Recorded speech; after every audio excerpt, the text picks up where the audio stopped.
So what's true anymore? And how can you even know that it's true? I mean, there's always been lots of different voices vying for your attention, claiming that their way is right or best. Now, there's more, a lot more. And there's always been spin to go along with that too. Now there's more, a lot more, and it seems a lot more polished. And then there's AI and all the associated deep fakes that come along with it. And AI is tricky because it can make everything look so authentic, so real. I mean, I'm constantly getting stuff on the feeds about the sports teams that I follow, and I'm wondering, well, can that really be true? It seems kind of incredible. I'd love it to be, but I don't think so. But still, it looks so real. So how do you know what's real and what's fake? Like, what's Adam Schefter's take on the NFL? Or is it Adam Schefter, or is it some AI imitation? You know what I do is I check a reliable source, like my ESPN app, and see if that's something that Adam Schefter is reporting there, not just on one of those other feeds. Because if it really was news from Adam Schefter, then it would certainly be there on the ESPN app. And if it's not, well, then I know it's fake news. Well, see, the key for me is to evaluate what's real or what's fake by comparing all those voices out there that are competing for your attention with sources that you've already come to know are true and trustworthy and reliable. Now here's the thing. That doesn't just work for your news feeds, it works for your faith life too. All right, there's always been all sorts of messages and voices out there whispering, saying, do that, do this, try that, it's fine, it won't hurt you, it's normal, it's okay, believe whatever you want, determine what's right for you, etc., etc., etc. Now there's even more voices. I mean, a lot more. And it can be kind of confusing. So again, how do you discern what's real and what's fake? What's right and what's wrong?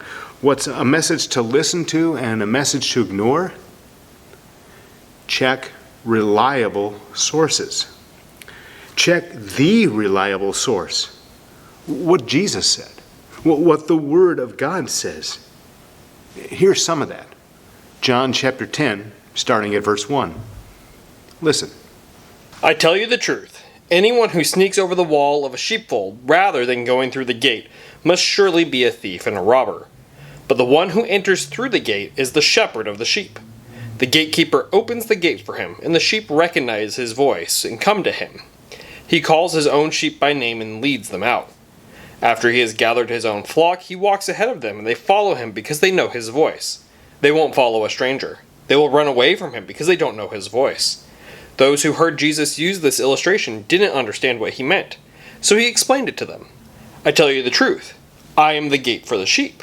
All who came before me were thieves and robbers, but the true sheep did not listen to them. Yes, I am the gate. Those who come in through me will be saved. They will come and go freely and will find good pastures. The thief's purpose is to steal, kill, and destroy. My purpose is to give them a rich and satisfying life. I am the good shepherd. The good shepherd sacrifices his life for the sheep. A hired hand will run when he sees a wolf coming. He will abandon the sheep because they don't belong to him, and he isn't their shepherd. And so the wolf attacks them and scatters the flock. The hired hand runs away because he's working only for the money and doesn't really care about the sheep. I am the good shepherd. I know my own sheep, and they know me, just as my Father knows me, and I know the Father. So I sacrifice my life for the sheep. So Jesus says that discerning what's real and what's fake, what's right and what's wrong, what's a message to listen to and a message to ignore, is all about knowing and following the voice of the shepherd. But to really understand what Jesus is telling us, we also need to understand a little bit more about a shepherd's world in the time of Jesus. I mean, we tend to think of sheep as soft and cuddly and lovable, which is probably why lots of little kids have little stuffed animals of little lambs. But the truth is, at least back then, sheep were silly, smelly, and stupid. Silly, smelly, and stupid. And without a shepherd to take care of them, they were generally in a lot of trouble. I mean, in the dry season, which could stretch for more than half a year, good pasture was hard to find, and sheep couldn't find it on their own. And as for their sense of direction, the only input in their internal GPS was lost. And once they were lost, they couldn't find their way back home again on their own unless it was an accident. And then there were robbers who were a constant danger, and wild animals were too. And a shepherd, the sheep couldn't defend themselves, nor were they fast enough to outrun trouble. But they were fast enough to run into trouble.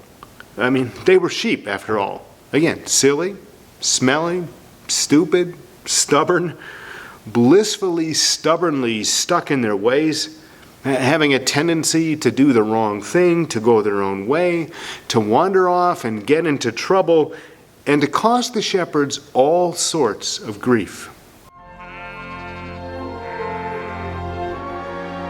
If your church has been around long enough, they've probably got one of these hanging on their wall somewhere. It's a painting of a shepherd and a sheep. Well, lots of sheep. Beautiful green pastures, still waters. It's quiet, it's peaceful. It's all of that. But have you ever tried to steer a sheep? All right, time for dinner. Come back. No, it's okay. You guys, wait. We're friends. Why do you run? Hey, don't get smart aleck with me, all right? All right, someone's getting the shears. And if I'm to be honest, sheep, they're dumb. I don't know if you've heard, no, they're just not as smart as other animals. No, they're dumb. Like walk off a cliff just because it's there, dumb. All right, do you want me to take you out to pasture? Because I will take you out to pasture. No, come back. Aaron, no, Aaron, over here. Goodness gracious, they're just stubborn. Skittish, too. Fearful little things. Oh, don't be like that. Do you want me to get the shepherd's hook? Do you want me to get the shepherd's hook? Hey, I'm the one that feeds you. Hey, don't ignore me. I think I get kids ministry now. Fine. I love you.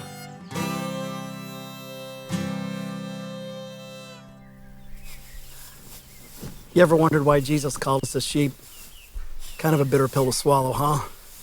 But if we were to closely examine our lives, look at all the messes that we make, how fearful we are, how fickle and wayward we can, well, if I can just put it bluntly, how dumb we can be. We are sheep. Yeah, sheep. That's about right. But thankfully, God sent us a good shepherd, someone who will be gentle with us when we are far from home, someone who will be firm when he needs to be.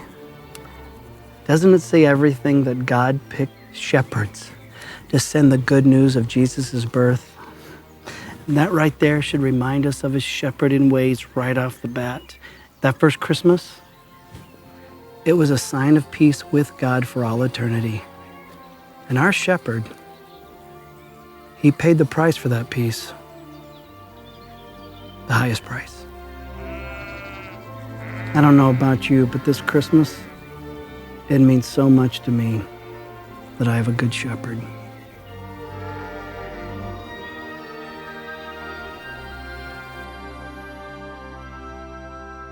Sheep can cause shepherds all sorts of grief, can't they? And while I don't like to admit it, the truth is that I can do that with Jesus too, cause him all sorts of grief. I mean, the truth is that my behavior does not always make me very lovable. And my thoughts, too much of the time, certainly don't. And while other people can't hear what I'm thinking, Jesus can and does. And so Jesus knows about all my ugly thoughts, all my unspoken curses, all my cruddy attitudes, all my it's about me thinking. And yet, Jesus still loves me. Jesus still loves me, stinky though I am. I am Jesus' little lamb, and he loves me, silly, smelly, stupid, stubborn, and all. Loves me enough to forgive me when I mess up. Loves me enough to keep on forgiving me when I make those same stupid choices over and over again. Loves me enough to take me back, to actually run after me, to bring me back, even though I don't deserve it, because that's what he sacrificed his life on the cross to do. What did Jesus say? Verse 11, I am the good shepherd. The good shepherd sacrifices his life for the sheep. And that's kind of a mind-blowing statement for Jesus' first audience to hear, that the shepherd would sacrifice his life for the sheep. Because in Jesus' day, if the shepherd died, that was disaster for the sheep. No shepherd, and the sheep are soon scattered or stolen or killed. See, in Jesus' day, the shepherd, certainly, he served the sheep. He took risks for the sake of the sheep. He sacrificed for the sheep. He put himself in harm's way for the sheep. But the shepherd intended to live for the sheep. And what Jesus is saying here is, I'm going to die for the sheep. But he's also saying that as I do that, it's my death that actually is going to give the sheep life.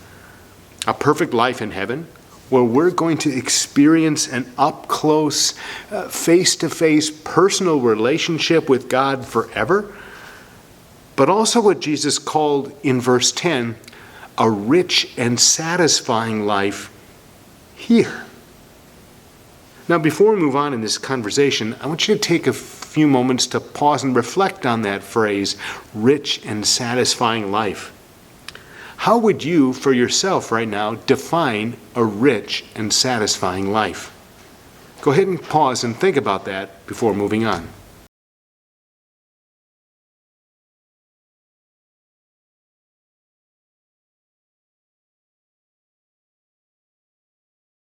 So when I think of that phrase, a rich and satisfying life, for me, where my mind doesn't really go to some spiritual place right away. What I'm thinking of is I start thinking about the things that I want to have and the things that I want to do, an abundance of stuff and toys and money and experiences and trips and cruises, and maybe your mind goes there too. Now, some people broaden their horizons a little bit and think that a rich and satisfying life also includes having relationships with family and friends that work out, and a job that gives some sense of satisfaction and fulfillment instead of just adding stress and strain to my life.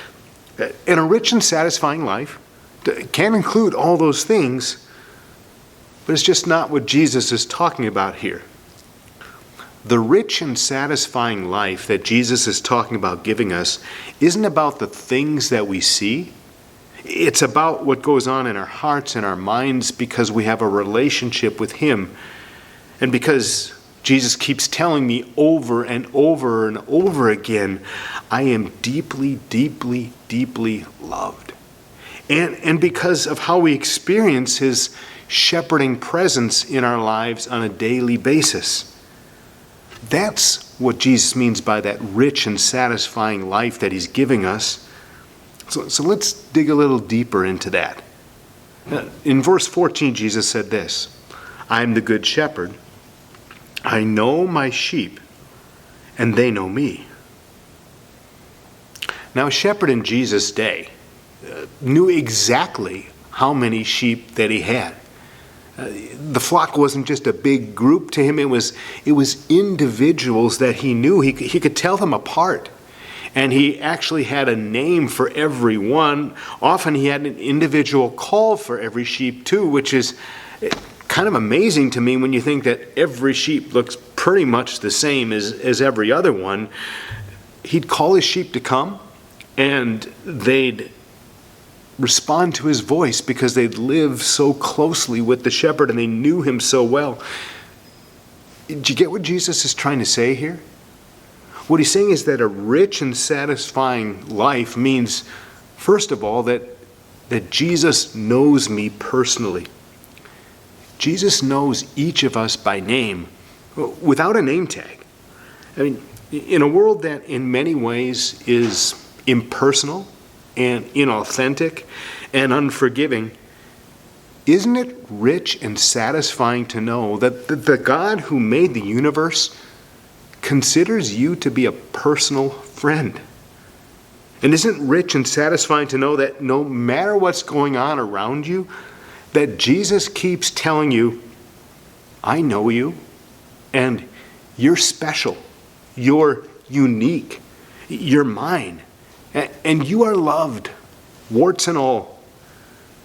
Doesn't hearing Jesus say that directly from his heart to yours add a rich and satisfying layer to your life in a world that often beats you down? And in a world where there's so many different voices competing for your attention and pulling you this way and that, and pulling me to the thoughts and places that I shouldn't really go, but I find myself wandering there anyway, isn't it rich and satisfying to know that there is one voice that you can trust all the time? One voice that you can trust to lead you in the right way every single time?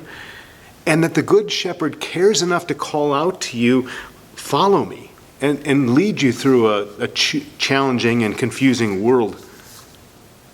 And doesn't it add a rich and satisfying layer to your life to know, third of all, that Jesus is there to protect you from the things that could hurt you or harm you out there in that confusing and challenging world? That's actually part of what he means when he says in verse 7, "I am the gate for the sheep." Now in Jesus' day, there was only one way into the sheep pen, only one opening and 4 rock walls around the outside. So the obvious meaning of "I'm the gate," or other translations, "I'm the door," is Jesus is saying, "I'm the way to salvation. I'm the way to eternal life. I'm the way to a true and right relationship with God." And that's true. But that's not all that Jesus wants us to see there in that image. And that became clear to me several years ago when I was doing some research into sheep again, and I came across an article about a modern-day Arab shepherd who was showing his sheep and his pen to a visitor. And this guy wasn't a Christian. He wasn't speaking the language of the New Testament. He was just a guy showing his sheep to his visitor and explaining his job. And as he's doing that, they came to the sheep pen and the opening in the rock wall. And the shepherd said, "Well, that's where they go in at night. And when they do, they're perfectly safe." And the visitor replies, "But there's no gate. There's no door." And shepherd replied, "Well, I am the gate. I am the door." And his visitor replied, "Well, what do you mean? I'm the gate. There's no gate or there's no door here to keep wild animals out." And the shepherd said again, "I am the gate. I am the door. When the light's gone and the sheep are inside, I lie down in that open space. And the sheep, no sheep doesn't ever goes out unless he crosses my body. And no wolf comes in unless he crosses my body.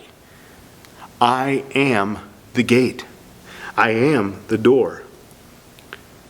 And reading that really helped me understand the idea of protection that Jesus was trying to get across here when he said, I am the gate, or I am the door. He's like the door or the gate of a castle.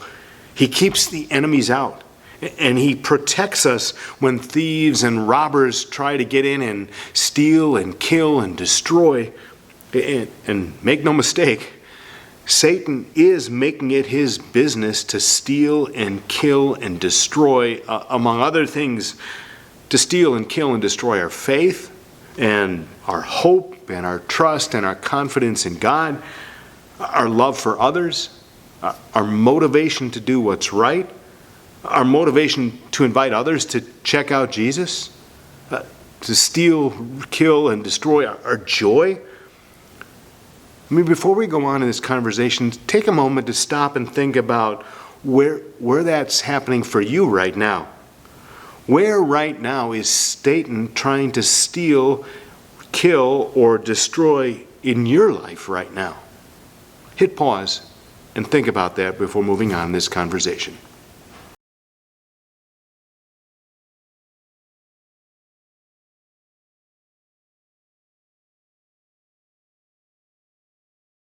Now that you've thought about where Satan is trying to steal, kill, or destroy things in your life right now, now picture this.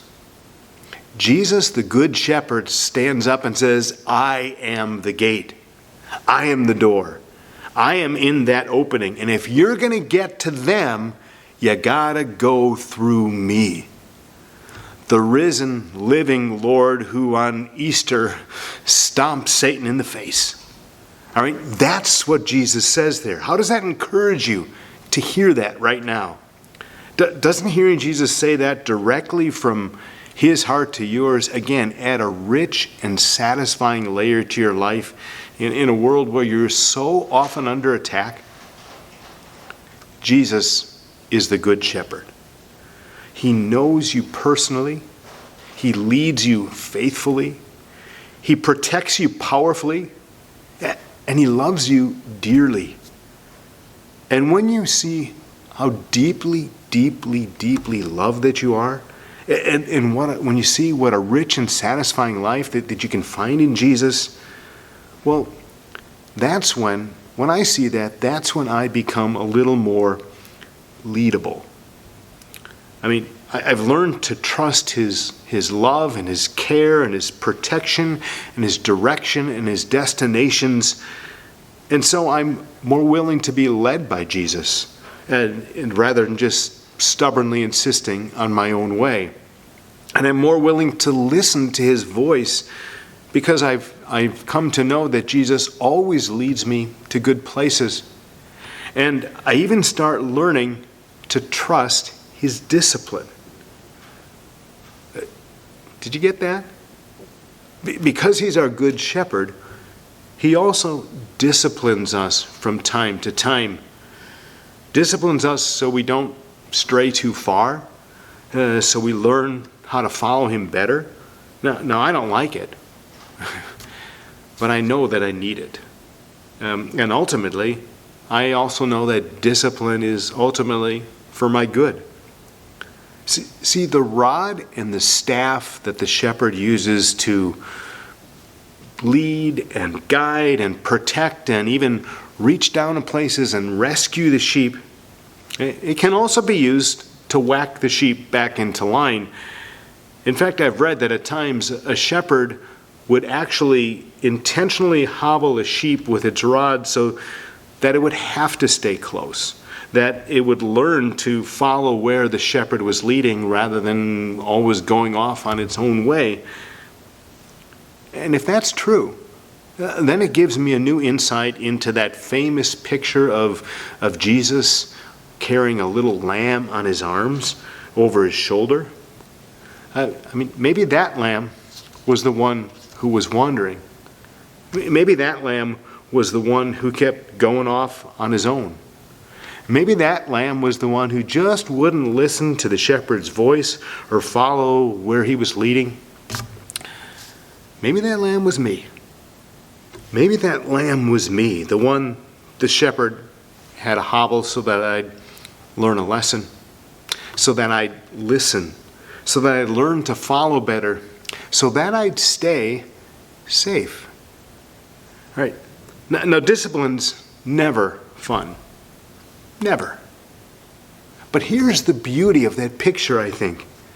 Because even though the shepherd had to hobble the lamb so that he'd learn, he never left that little lamb behind, did he? In fact, the shepherd took the extra burden upon himself. And he actually lifted that lamb on his shoulder and carried that lamb as long as it took to take that lamb back home, even though it was the lamb's fault that the lamb was there in the first place. That's love. That's love. Jesus doesn't want anyone to be left behind.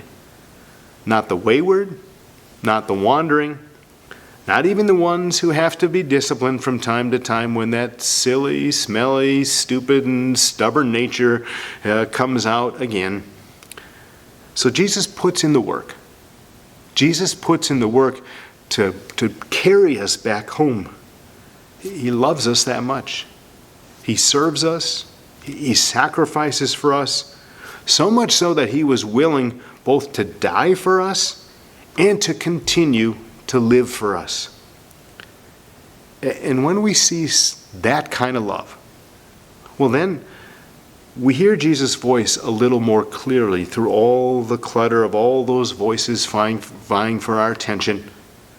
And we're a little more willing to listen to Jesus' voice and to be led by Jesus into the places that he wants us to go, and to serve others that Jesus wants us to serve, and to sacrifice when he calls on us to give up something for the sake of others, and to share with others how good our shepherd has been to us, and how freeing and fulfilling it is to know that I am Jesus' little lamb.